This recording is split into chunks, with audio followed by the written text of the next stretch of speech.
சேவகன் இளமை கலைஞன் இவனே சேவகன், சேவகன் கடமை தலைவன் இவனே சேவகன். தமிழக வெற்றி கழக கட்சியின் நாமக்கல் எம்எல்ஏ வேட்பாளர் திலீப் அவர்கள் சென்னை குரோம்பேட்டை அன்வயா பிரைவேட் லிமிடெட் நிறுவனத்தை 2026 தேர்தல் பணிக்காக ஒப்பந்தம் செய்யப்பட்ட நிலையில் எங்கள் நிறுவனத்திற்கு சேர வேண்டிய தொகையை தராமல் என்னுடைய அனைத்து உழைப்புகளையும் எடுத்துக்கொண்டு எங்களை ஏமாற்றிவிட்டார் என்று அந்நிறுவனத்தைச் சேர்ந்த கவிதா என்பவர் தகுந்த ஆவணங்கள் ஆதாரங்களை வெளியிடும் செய்தியாளர் சந்திப்பு சென்னை பத்திரிகையாளர் மன்றத்தில் நடைபெற்றது. வணக்கம் எல்லாருக்கும். நான் அன்வியா பிரைவேட் லிமிடெட் கம்பெனி. ஸோ எங்கள் கம்பெனி என்னவா இயங்குதுன்னு பார்த்தீங்கன்னா பிஆர் டீம் ஒர்க் பண்ணுறோம். ஸோ எலெக்ஷன் கேண்டிடேட்ஸ்க்கு வந்து பிஆர் டீமு, டேட்டா சர்வேஸ் இந்த மாதிரியான எங்களோட ரோல். எங்களை வந்து 28 மார்ச் வந்து நாங்கள் டிவிகே கேண்டிடேட் நாமக்கல்லில் வந்து திலீப் அவர்களை நாங்கள் அணுகுனோம். ஸோ எங்களோட ஸ்ட்ராட்டஜி, எங்களோட பிளான்ஸ் எல்லாமே அவருக்கு நாங்கள் எக்ஸ்பிளைன் பண்ணணும். ஸோ அவர் வந்து எங்களுக்கு வந்து ரிப்ளை கொடுத்தாரு ஒரு 8th அன்னைக்கு, ஓகே நீங்கள் எங்களுக்காக ஒர்க் பண்ணுங்கன்னு சொல்லி. ஸோ எங்ககிட்ட இருந்த டேட்டாஸ் பார்த்தீங்கன்னா கடந்த 6 மாதமாக நாங்கள் ஃபீல்டில் எடுத்த சர்வேஸ். ஸோ சர்வேஸ் இன்க்ளூடிங் அங்கே நடந்த பிரச்சனைகள், அங்கே இருக்கிற பிரச்சனைகள், எதை சால்வ் பண்ணால் கேண்டிடேட் ஜெயிக்க முடியும், இந்த மாதிரியான டேட்டாஸ் வந்து நாங்கள் திலீப் அவர்களுக்கு நாங்கள் கொடுத்துருக்கோம். ஸோ இவர் எங்ககிட்ட கால் பண்ணி என்ன கேட்குறாரு அப்படின்னா, நீங்கள் வாங்க எங்களுக்காக ஒர்க் பண்ணி கொடுங்க, எங்களோட பட்ஜெட் அதிகமாக இருந்ததுனால அவரால் அஃபோர்ட் பண்ண முடியாது, இப்போதைக்கு நான் இவ்வளோ தரேன், ஃபார் எக்ஸாம்பிள் இப்போதைக்கு நான் ஒரு 25 lakhs தரேன், பேலன்ஸ் வந்து ஆஃப்டர் எலெக்ஷன் தரேன் அப்படிங்கிற மாதிரி எங்களுக்கு வந்து ஒரு ஸ்டேட்மெண்ட் கொடுத்துருந்தாரு. அவர் என்கிட்ட பேசுனது பார்த்தீங்கன்னா எல்லாமே வந்து வாட்ஸ்அப் காலில். ஸோ அவர் என்ன நினச்சிக்கிட்டாரு அப்படின்னா, நம்ம வாட்ஸ்அப் காலில் தானே பேசணும், இவங்ககிட்ட ரெக்கார்டிங்ஸ் இருக்காதுங்கிறது தான் அவர் side point of view. But என்னன்னா எங்கள் வீடு ஃபுல்லாகவே சிசிடிவி சர்வேலன்ஸில் மானிட்டர்டாக இருக்குது. ஸோ நானும் திலீப்பும் ஓப்பன் காலில் வாட்ஸ்அப்பில் பேசுனது எல்லாமே என்கிட்ட வித் ரெக்கார்ட்ஸோடு இருக்குது. ஸோ நாங்கள் ஒர்க் பண்ண போனது பார்த்தீங்கன்னா 10th அன்னைக்கு நாங்கள் ஒர்க் பண்ண போனோம். அவர் என்கிட்ட ப்ராப்பராக அக்ரிமெண்ட் போட்டுக்கிறேன்னு அக்செப்ட் பண்ணியிருக்காரு, செக்கு கொடுக்குறேன்னு அக்செப்ட் பண்ணியிருக்காரு. ஸோ இதுதான் நானும் அவரும் போட்ட official agreement copy. So agreement போட்டுட்டு அவர் எனக்கு என்ன ஸ்டேட்மெண்ட் கொடுக்குறாருன்னா, சிஸ்டர் உங்களுக்கு நான் ஈவினிங் வந்து எங்கள் மச்சான் பேமெண்ட் விட்ரா பண்ணி கொண்டு வந்து தருவார், அது வரைக்கும் நீங்கள் ஒர்க் பண்ணுங்கன்னு சொல்லிட்டாரு. ஸோ எங்களோட டீம் வந்து நாங்கள் ஒரு 15 பேர் வந்து நாமக்கல் ட்ராவல் பண்ணியிருந்தோம். அவங்க எல்லாருமே வந்து அவருக்காக ஒர்க் பண்ண ஸ்டார்ட் பண்ணிட்டாங்க. ஸோ அவர் கூட போகிறது, வீடியோஸ் எடுக்கிறது, அவர் வீடியோஸ் எடுக்கும்போது அங்கே என்ன பேசணுங்கிற கண்டென்ட் கொடுக்கறது, இந்த மாதிரியான எல்லா ஒர்க்குமே நாங்கள் 10th ஃபுல்லாகவே பார்க்குறோம். ஸோ 10th அன்னைக்கு நைட் அவர் ஈவினிங் வந்து அவர் நிர்வாகிகளோட ஒரு மீட்டிங் அரேஞ்ச் பண்ணுறாரு. அந்த மீட்டிங்கில் வந்து பார்த்தீங்கன்னா அந்த மீட்டிங்க்கு முன்னாடியே அவர் திலீப் அவர்களுக்கு அங்கே நடக்கிற ஒரு சில பிரச்சனைகளை வந்து நாங்கள் எக்ஸ்பிளைன் பண்ணுறோம். ஸோ என்கிட்ட பேசும்போதே அவர் என்ன சொல்கிறாரு அப்படின்னா, திலீப் வந்து என்கிட்ட சொல்கிற விஷயம்னா, என்னோட நிர்வாகிகள் எல்லாருமே வந்து பணம் வாங்கிட்டு வேலை செய்கிறாங்க மற்ற கட்சிக்கு, அதனால வந்து நீங்கள் எனக்கு சப்போர்ட் பண்ணுங்கள், எனக்கு வந்து ஃபீல்டில் ஒர்க் பண்ணி கொடுங்கன்னு சொல்லி கேட்குறாரு. அந்த ஒரு ரீசனுக்காக தான் நாங்களும் போனோம். ஆனால் அங்கே போய் எங்களோட ஒர்க் எல்லாமே வாங்கிக்கிட்டாரு, எங்களோட டேட்டாஸ். இது வந்து ஜஸ்ட்டு ஒரு பார்ட் ஆஃப் டேட்டா தான் நாங்கள் கையில் வச்சுருக்கோம். அவர்கிட்ட அங்கே இருக்கிற ஓவரால் ஓட்டர்ஸ் பேங்க் வரைக்கும் நாங்கள் வந்து அவருக்கு எக்ஸ்பிளைன் பண்ணியிருக்கோம். அவருக்கு மொத்த டேட்டாஸும் கையில் கொடுத்துருக்கோம். எல்லா டேட்டாஸும் வாங்கிட்டு என்னை வந்து நீ வெளியில் போ, என் நிர்வாகிகளுக்கு விருப்பம் இல்லை அப்படிங்கிறாரு. இது எதனால் நடக்குதுன்னு பார்த்தீங்கன்னா, அந்த பேச்சுவார்த்தையில் நான் திலீப்பு கிட்ட ஒரு சில விஷயங்கள் சொல்கிறேன். இந்த மாதிரி உங்களோட ஒரு சில நிர்வாகிகள் வந்து இந்த மாதிரியான வார்த்தைகள் தலித் மக்களை நோக்கி பேசுகிறாங்க, இந்த மாதிரி பேசுனா உங்களுக்கு எப்படிங்க ஓட்டு கிடைக்கும், ஒரு சாமானியனை நீங்கள் எப்படிங்க பேசலான்னு அதை வந்து நான் மாவட்ட செயலாளருக்கு கால் பண்ணி எங்கள் தரப்புல இருந்து ஒருத்தர் பேசுகிறாரு. ஏங்க இந்த மாதிரி நீங்கள் தலித் மக்களை ஒரு வார்த்தை பேசுகிறீங்க, நீங்கள் சம்மந்தமே இல்லாமல் நிறைய வேர்ட்ஸ் யூஸ் பண்ணியிருக்கீங்களேன்னு சொல்லி பேசினா கன்ஃபெஷன் ஆடியோ என்கிட்ட இருக்குது. ஸோ இதெல்லாம் என்கிட்ட இல்லைன்னு நினச்சிக்கிட்டு, ஆஃப்டர் ஆல் லேடி தானே, அவர் திலீப் சார் சொன்ன வார்த்தை, நீங்கள் ஆஃப்டர் ஆல் லேடி தானே, உன்னால் என்ன பண்ண முடியும்னு கேட்டார். நான் போலீஸ் ஸ்டேஷன் போகிறேன். ஃபஸ்ட்டு நான் போலீஸ் ஸ்டேஷன் போய் கம்ப்ளைண்ட் கொடுக்குறேன். சார் இந்த மாதிரி எனக்கு வந்து பிரச்சனை இருக்குது, இந்த மாதிரி என்கிட்ட வேலையை வாங்கிட்டு என்னை வெளியில் அனுப்புகிறாரு. எஸ்ஐ சரவணவேல் பெருமாளுங்கிறவர் எனக்கு என்ன ஸ்டேட்மெண்ட் கொடுக்குறாருன்னா, அக்ரிமெண்ட் போட்டால் உங்கள் கூட வேலை செய்யணுமா, அக்ரிமெண்ட் போட்டால் உங்கள் கூட மட்டும்தான் வேலை செய்யணுமான்னு ஒரு காவல்துறை வந்து எனக்கு வந்து அறிவுறுத்துறாங்க. அடுத்தது நான் எலெக்ஷன் ஆஃபீஸ் போகிறேன். சார் இந்த மாதிரி வந்து என்னை வேலை வாங்கிட்டு என்னை ஏமாற்றி வெளியில் அனுப்பிட்டாங்கன்னு சொல்லி நான் ஆர்ஓ பார்க்க போகிறேன் நாமக்கல்ல. அங்கேயுமே என்ன பண்ணுறாங்கன்னு பார்த்தீங்கன்னா, நாங்கள் போகிறதுக்கு முன்னாடி அவங்க என்ன கேள்வி கேட்குறாங்க, அந்த வேலை பார்த்தீங்க பணம் வரல, அந்த கேஸுக்காக தானே வந்திருக்கீங்கிறாங்க. எனக்கு நாமக்கல்ல அவ்வளோ த்ரெட்ஸ் கொடுக்குறாங்க. அவரோட கட்சி நிர்வாகிகளுக்கு அவரை பற்றி அவர் என்ன பண்ணுறாருங்கிறது இன்னும் தெரியலை. திலீப் வந்து என்ன மாதிரியான டபுள் ஸ்டாண்டர்ட் ஒர்க் பண்ணுறாருங்கிறது அவர் சம்மந்தப்பட்ட கட்சி நிர்வாகிகளுக்கு தெரியலை. என்கிட்ட என்ன பேசுகிறாருன்னா, நான் அவங்களாம் பணம் வாங்கிட்டு வேலை செய்கிறாங்க, எனக்கு அகெயின்ஸ்டாக பணம் வாங்கிட்டு வேலை செய்கிறாங்க, நிர்வாகிகள் பேசின ஆடியோ ரெக்கார்ட்ஸும் என்கிட்ட இருக்குது.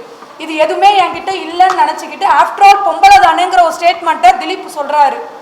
அவங்க மிஸ்ஸஸ் வந்து அவங்க நிர்வாகி கிட்ட என்னை எப்படி அறிமுகப்படுத்துறாங்கன்னா, ஆதவ அர்ஜுனா அண்ணா டீம்ல இருந்து வந்திருக்காங்க. அப்போ இதை நாங்கள் கேட்குறோம், ஏங்க நீங்கள் வந்து சம்மந்தமே இல்லாமல் ஒரு நிறுவனத்தை இன்க்ளூட் பண்ணுறீங்க? நான் வந்து தனிப்படை பிரைவேட் லிமிடெட் கம்பெனி, என்கிட்ட எல்லா டாக்குமெண்ட்ஸும் இருக்குது, நீங்கள் என்ன சொல்லியே நீங்கள் சொல்லலாங்கிறதுக்கு இல்லை, அவங்க உங்ககிட்டயும் வேலை பேசுவாங்கன்னு சொல்லி அவரோட மிஸ்ஸஸ் லோகராய்கி வந்து இந்த ஸ்டேட்மெண்ட்டை கொடுக்குறாங்க. இப்போ நாங்கள் இந்த விஷயங்கள்லாம் மாவட்ட செயலாளர்கிட்ட கேட்கவும் அவங்களுக்கு என்ன பயம்னா, நிர்வாகிகள் வேலை செய்ய மாட்டாங்களோ, இந்த பயத்தை எடுத்துக்கிட்டு எங்களை வந்து வெளியில் போக சொல்லிட்டாங்க.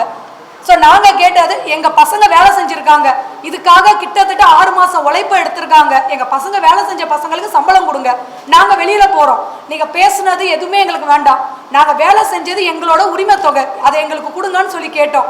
ஸோ இந்த சம்மந்தப்பட்ட விஷயத்த நான் நேரடியாக ப்ரெஸ்ஸுக்கு வரல, இந்த சம்மந்தப்பட்ட விஷயத்தை எடுத்துக்கிட்டு நான் தலைமைக்கு தான் போனேன். டிவிகே தலைமையில் போய் நான் இந்த விஷயத்த சொன்னேன். இந்த மாதிரி என்னை வந்து இது பண்ணுற மிஸ்யூஸ் பண்ணிட்டாங்க, என்னோட டேட்டாஸ் எல்லாமே வாங்கிக்கிட்டு என்னை வெளியில் அனுப்பிட்டாங்க, கேட்டால் இந்த மாதிரி சொல்கிறாங்கன்னு சொல்லிட்டு. ஸோ அதுக்கு வந்து மிஸ்டர் ராஜ்மோகன் சார், டிவிகேவோட துணை பொதுச் செயலாளர் கொடுத்த ரிப்ளை உங்களுக்கு அப்படியே நான் ஆடியோ ப்ளே பண்ணி காட்டுறேன்.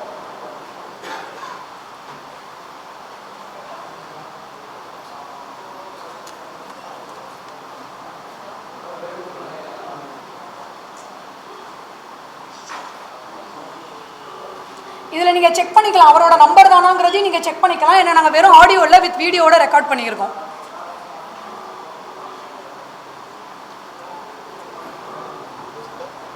ஹலோ, ஒரு வாய்ப்பு தாங்கம்மா. ஐயா வணக்கம். Hello hello hello hello hello யாருங்க? அண்ணா ராஜ்மோகன் அண்ணா இருக்காங்களா? ஆமாங்க, யார் பேசுறீங்க? பரப்புரையில் இருக்கேன். அப்படிங்களாண்ணா, சரி, நீங்கள் ஃப்ரீ ஆகிட்டு கூப்பிடுங்கண்ணா. அந்த நாமக்கல் பிரச்சனைக்காக பேசணும்லண்ணா உங்ககிட்ட. புதுச்சேரிட்ட மட்டும் தான் பேசுறேன், யாரையும் பேசக்கூடாது, தொந்தரப்படாம அண்ணா அவர் ரெஸ்பாண்ட் பண்ண மாட்டேங்கிறாருங்க. ரொம்ப முக்கியமான விஷயம் தான். இல்லைண்ணா, அவர் ரெஸ்பாண்ட் பண்ணல. இதுதான் சார் அவர் கொடுத்த பதில். அவருக்கு இந்த நாமக்கல் பிரச்சனையே நாங்கள் மொத்தமாக எக்ஸ்பிளைன் பண்ணியிருக்கோம். இந்த மாதிரி வந்து அவர் எங்களை சீட் பண்ணிட்டாரு, எங்ககிட்ட எல்லா எவிடன்ஸும் இருக்குன்னு சொல்லி நான் ஃபர்ஸ்ட் அணுகுனதே தாவேக்கால ராஜ்மோகன் அண்ணனுக்கு, அடுத்தது ஆதவார்ஜுனா அண்ணனுக்கு, திரும்ப அருண்குமார் ஐஆர்எஸ் சாருக்கு நான் அணுகுனேன். ஆனால் யாருமே எனக்கு ரெஸ்பான்ஸ் பண்ணலை. போன இடம்லாம் இங்கே போனோம், அங்கே போ, அங்கே போனோம், அங்கே போ. இது வந்து பார்த்தீங்கன்னா ஆல்ரெடி ஷர்மிளாக்கு, டிவிகே ஷர்மிளாக்கும் இதுதான் நடந்துச்சு, ரஞ்சனா நாச்சியாருக்கும் இதுதான் நடந்துச்சு, அதே மாதிரி இப்போ அந்த அஜிதா ஏங்கல் அந்த பொண்ணுக்கும் இதே தான் நடந்துச்சு. ஸோ இதே தான் கண்டினியூவாக பண்ணிக்கிட்டு இருக்காங்க. பெண்களுக்கு முன்னுரிமை தரேன்னு சொன்னவங்க எங்கெங்க கொடுக்குறாங்க?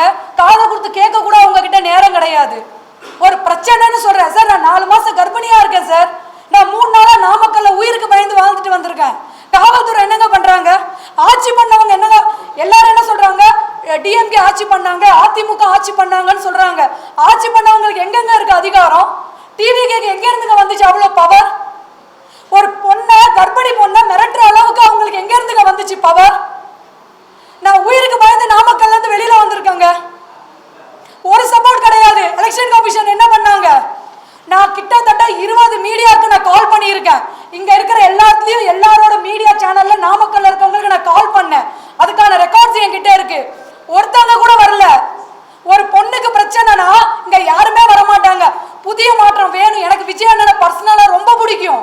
நான் அதுக்காக மட்டும்தான் தாவேக்காக வேலை செய்ய போனேன். என்னங்க எனக்கு நடந்துச்சு? நான் அசிங்கப்பட்டு வந்து நிக்கிறேங்க உங்க முன்னாடி. இதுக்கு எனக்கு கண்டிப்பா பதில் சொல்லணும். நாங்க கேட்கறது, நாங்க வேலை செஞ்சதுக்கான எங்களுக்கு தொகை வேணும். என் பசங்க எல்லாருமே என்னை நம்பி வந்து உட்கார்ந்துருந்தாங்க. 20 பசங்க வேலை செஞ்சிருக்காங்க. இந்த 6 மாசமா ஃபீல்ட்ல எடுத்த டேட்டா சர்வே, இது எல்லாத்துக்கும் எனக்கு பதில் வேணுங்க. ஸோ அவர் கொடுத்த ப்ரோனோட் வரைக்கும் வச்சிருக்கோங்க சார். அவருக்கு வந்து பாத்தீங்கன்னா டேட்டா ஃபீல்ட் சர்வே எடுத்து கொடுத்துருக்கோம் சார். மொத்தம் 109 பஞ்சாயத்து இருக்கு சார். ஸோ இதில் அதுக்கான மொத்த ரிப்போர்ட்ஸும் இருக்கு. நான் ஓரளவே உங்களுக்கு சொல்லியிருந்தேன். 109 பஞ்சாயத்தில் அவர் என்கிட்ட கேட்டது நிர்வாகிகள் வேலை செய்ய மாட்டேங்கிறாங்க, பணம் வாங்கியிருக்காங்க. சார் இந்த ஆடியோவை நான் வெளியிடுவேன் சார். மிஸ்டர் திலீப் அவர்கள் பேசின ஆடியோவை நான் கண்டிப்பாக வெளியிடுவேன்.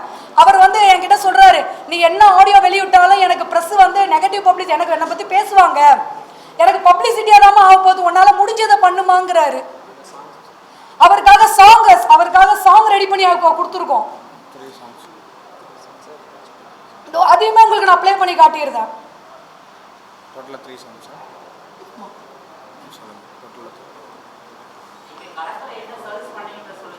சார் களத்துல வந்து பாத்தீங்கன்னா அந்த 109 பஞ்சாயத்துல இருக்க பிரச்சனைகளை நாங்க ஃபைண்ட் அவுட் பண்ணி கொடுத்துருக்கோம் சார். அதுல எந்தெந்த நிர்வாகி ஒர்க் பண்ணல, அதுல எந்தெந்த நிர்வாகி ஒர்க் பண்ணாங்க அவங்க வெளியில தெரிய வரல. அதுல ஒரு சில நிர்வாகி இருக்காங்க சார், தாவேக்காலி நல்லவங்க இருக்காங்க. இங்க நான் தாவேக்கா மொத்தவங்களையும் வந்து தப்பா சொல்ல நான் வரல. தாவேக்காலி நல்லவங்க இருக்காங்க. 52 நாள் நான் ஸ்டாப்பா முட்டை பால் ஒரு சில மக்களுக்கு சப்ளை கொடுத்துருக்காங்க. சொந்த கை காசுல கொடுத்தவங்களும் இருக்கதான் செய்யறாங்க. நான் அந்த டேட்டாஸ் எல்லாம் அவருக்கு எடுத்து கொடுத்துருக்கேன் சார். அவருக்கு தெரியாது சார். அவர் வந்து பிளண்டா ஒரு ஸ்டேட்மெண்ட் வைக்கிறாரு, நீ வெளியில போனா வெளியில போய் சொன்னா நான் உன்னை டிஎம்கேன்னு சொல்லிட்டு போயிட்டே இருப்பேன், எனக்கு ப்ரமோஷன் தான் சொல்றாரு சார். ஏன் சார் டிஎம்கேல தளபதிக்கே வந்து விஜய் பிடிக்கும்னு சொல்லியிருக்காரு சார். ஸோ பிடிக்குங்கிறதுக்கும் நான் ஒரு கட்சியில வந்து எனக்கு ஒரு கட்சியோட கொள்கை பிடிக்குங்கிறதுக்கு நிறைய வித்தியாசம் இருக்கு. அந்த புரிதல் கூட இல்லை சார் அவங்களுக்கு. அங்க அவரை பத்தி தெரியாம அவரோட நிர்வாகிகள்லாம் கூட நிக்கிறாங்க. அவர் என்ன விதமா வந்து அவங்கள வந்து பேசுறாரு இதெல்லாம் தெரிஞ்சு இப்போ சமீபத்தில் இந்த விஷயம் நாங்கள் அவருக்கு சொல்லிட்டோம் சார். இந்த மாதிரி உங்களோட மாவட்ட செயலாளர் மிஸ்டர் சதீஷ் அவர்கள் நிர்வாகிகளை வந்து தவறா ப்ரொஜெக்ட் பண்றாரு. ஸோ அந்த விஷயத்த சொல்லும் போது அவர் என்னன்னா, இந்த விஷயங்கள்லாம் வெளியில வந்துச்சு அப்படின்னா அவங்களுக்கு நெகட்டிவா ஆயிரும், தாவேகாக்கு நெகட்டிவ் ஆயிருமே தான் யோசிச்சாங்களே தவிர ஒரு தாழ்த்தப்பட்ட சமுதாய மக்களை பேசுறாங்கிறத கேள்வி கேட்கறதுக்கு யாரும் இங்க இல்லை சார். ஸோ எங்களுக்கு நாங்க வேலை செஞ்சிருக்கோம். ஓவரால் நாமக்கல்ல வின்னிங்க்கு தேவையான மொத்த ரெக்கார்ட்ஸும் அவர் கையில நான் சப்மிட் பண்ணிட்டு வந்திருக்கேன். நான் வேலை செஞ்சிருக்கேன். வேலை செஞ்சதுக்கான எங்களுக்கு கூலி வேணும். ஆட்சிக்கு வரதுக்கு முன்னாடியே இந்த மாதிரியான ஸ்கேம்ல ஈடுபடுறாங்க. இவங்க ஆட்சிக்கு வந்தா என்ன சார் பண்ணுவாங்க சார்? எனக்கு அவர் வந்து அஷ்யூர் பண்ண அமௌண்ட் பாத்தீங்கன்னா 1 crore 25 lakhs. அதுல 25 lakhs வந்து பிஃபோர் எலெக்ஷனும் 1 crore ஆஃப்டர் எலெக்ஷனும் தான் பேசியிருக்காரு சார். எல்லாமே சைன் பண்ணியிருக்கோம் சார். சார் எங்களை கூப்பிடுறதே நான் உனக்கு அமௌண்ட் கொடுக்குறேன்னு தான் கூப்பிடுறாரு. ஆஸ் எம்எல்ஏ கேண்டிடேட்டா நான் எலெக்ஷன்ல வந்து என்னால் வந்து உங்களுக்கு அக்கௌண்ட்ல டிரான்ஸ்ஃபர் பண்ண முடியாது சார். நான் பிரைவேட் லிமிடெட் கம்பெனி, எனக்கு ஆடிட்டிங் ரிப்போர்ட்லேருந்து எல்லாமே நான் வச்சிருக்கேன். நான் பேசுனதுமே இன்க்ளூடிங் ஜிஎஸ்டி தான் நான் பேசியிருக்கேன். ஸோ அவர்கிட்ட நான் கேட்குறேன், இந்த மாதிரி நான் இன்வாய்ஸ்லாம் ரேஸ் பண்ணணும், அது எல்லாமே பண்ணிக்கலாமா? அவங்களுமே ஒரு கம்பெனி வச்சிருக்காரு. ஸோ அது பேரில் நம்ம பண்ணிக்கலாமா? எல்லாமே லீகலாகவே பண்ணிக்கலாம்னு சொன்னதை நம்பி தான் சார் இங்கேருந்து நான் நாமக்கல் ட்ராவல் பண்ணுறேன். ஸோ இந்த சூழ்நிலையிலையும் நான் நாமக்கல் ட்ராவல் பண்ணி அவருக்கு தேவையான எல்லா டேட்டாஸும் கொடுக்குறேன். இப்போ அவருக்கு என்ன ஆகுதுன்னா, இப்போ நான் பேச ஆரம்பிச்சிட்டேன் அப்படின்னா ஒரு சில டேட்டாஸ் வெளியில் வர ஆரம்பிச்சிடும். அந்த டேட்டாஸ் வந்து ஏடிஎம்கேவா இருக்கட்டும் டிஎம்கேவா இருக்கட்டும் அவங்களுக்கு சாதகமாக திரும்பிடும். அந்த ஒரு ரீசனுக்காக என்னை வெளியில் போக சொல்கிறார் சார். சார் இது வரைக்கும் 1 ரூபா கூட வாங்கலை சார். கிட்டத்தட்ட என் கையில இருந்து என் கம்பெனி அமௌண்ட்டு 20 lakhs வரைக்கும் நாங்கள் இன்வெஸ்ட் பண்ணியிருக்கோம் சார். பசங்களை இன்வெஸ்ட் இன் சென்ஸ் சேலரி கொடுத்துருக்கோம் சார். ஒர்க் பண்ண ஃபீல்டில் ஒர்க் பண்ண பசங்கள் சேலரி கொடுத்துருக்கோம். ஒரு பாட்டு கம்போஸ் பண்ணுறதுக்கு உங்களுக்கு நான் சொல்ல வேண்டியது இல்லை சார். குறைஞ்சது 4 to 5 லட்ச ரூபா இல்லாமல் ஒரு மியூசிக் டைரக்டர் சிங்கர் வச்சு கம்போஸ் பண்ண முடியாது. அது வரைக்கும் நான் பண்ணி வச்சிருக்கேன் சார். அவருக்கு எல்லாமே கொடுக்கவும் செஞ்சிட்டோம் சார். இது 10ஆம் தேதி தானே சார் நாங்கள் நாமக்கல் ரீச் ஆகிறோம். 10ஆம் தேதி நாங்கள் ஒர்க் பண்ணுறோம். நைட்டு பேமெண்ட் தரேன்னு சொல்கிறாரு. நைட்டு தரேன்னு சொன்னவர் நைட்டு இந்த மாதிரியான ஸ்டேட்மெண்ட்டை கொண்டு வராரு. இப்போ எங்களை வேலையே செய்ய வேண்டாம்னு நினைக்கிறவர் நிர்வாகிகளோட சந்திக்க வைக்க தேவை கிடையாது. எங்கள் பசங்களை வச்சு வீடியோஸ் எடுக்க தேவை கிடையாது. நாங்கள் கொடுக்குற ஸ்டேட்மெண்ட் மசூதி போனார் சார். 10ஆம் தேதி நீங்கள் வேணால் செக் பண்ணிக்கோங்க. மசூதி போனார். அங்கே அவர் என்ன பேசணும், தொப்பி போட்டு பேசணுமா வேண்டாமாங்கிற வரைக்கும் நாங்கள் தான் எடுத்திருக்கோம். அதுக்கான வீடியோ எவிடன்ஸ் இருக்குது. ஃபஸ்ட்டு உள்ளே போகும்போது தொப்பி போடாமல் பேசுகிறாரு. எங்கள் டீம் போயிட்டு இல்லை சார் நீங்கள் தொப்பி போட்டு பேசுங்க, மக்களுக்கு வந்து அவங்களில் ஒருவராக நீங்கள் தெரியணும் சொல்கிறாங்க. ஸோ இஸ்லாமிய மக்களுக்கு என்னென்ன செஞ்சு கொடுத்தா இவங்க ஓட்டு விழுங்குறது வரைக்கும் நாங்கள் டேட்டாஸ் கொடுத்து அவரை உள்ளே அனுப்புகிறோம் சார். இவ்வளோத்தையும் வாங்கிக்கிட்டு எங்கள் வேலையெல்லாம் வாங்கிக்கிட்டு எங்களோட டேட்டாஸ் எல்லாம் வாங்கிட்டு நீ வெளியில் போன்னு சொன்னால் நாங்கள் என்ன சார் பண்ணுவோம் சார்? அவருக்காக குறிப்பிட்டு சொல்ல முடியாது சார். நாங்கள் இந்த எலெக்ஷனுக்காக ஒரு 6 மாதமாக வேலை பார்த்துருக்கோம் சார். அந்த 6 மாதமாக வேலை பார்த்ததுக்கான சர்வே தான் சார் நான் கிட்டத்தட்ட 3 நாளாக நாமக்கல்லில் போராடி பார்த்தேன் சார். ஆனால் எனக்கு வந்து பதிலே வரல. அதுக்கப்புறம் நான் சென்னை வந்தேன். சென்னை வந்து இங்கே இருக்கிற ஒரு சில பீப்புளை நான் அணுகுனேன். ஸோ என்னென்னா இப்போ எலெக்ஷன் டைம்ங்கிறதுனால யாருமே சப்போர்ட் பண்ண ரெடியாக இல்லை. அதனால இதை நான் ப்ரெஸ் மூலியமாக தாவேகா தலைமைக்கு தெரியப்படுத்த விரும்புகிறேன் சார். அவ்வளோதான் சார்.